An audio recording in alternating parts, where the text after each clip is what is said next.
Ganito pala ginagawa ang mga sinaunang piyesa ng cheese, mga idol. Panoorin nyo itong ginagawa ni ate. Mano-mano niya ginagawa yung mga piyesa.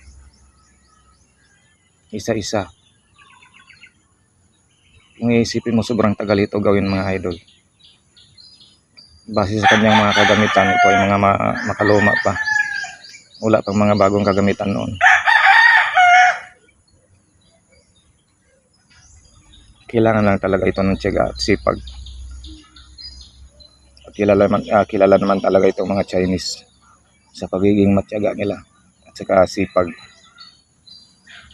Ayan na, mga idol. Unti-unti nang nabubuo yung pisa ng mga cheese board.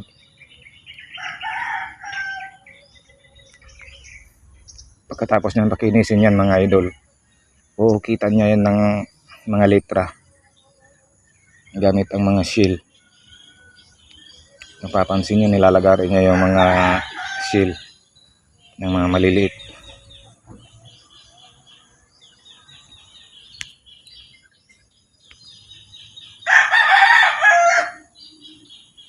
Ayan na, mga idol, yung mga letra gagayahin niya. Huhukitin niya yan.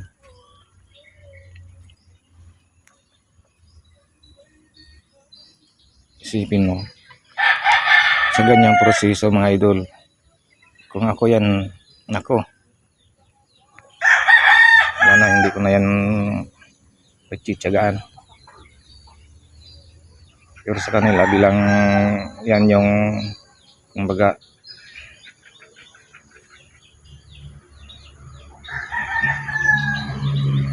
specialty nila sa paggawa ng kanilang mga traditional na gawain. Ito yung mga traditional kasi, mga idol. Kasi wala pang mga noon. Wala pang mga high-tech na mga gamit. Ganyan sila kasi pag mga idol.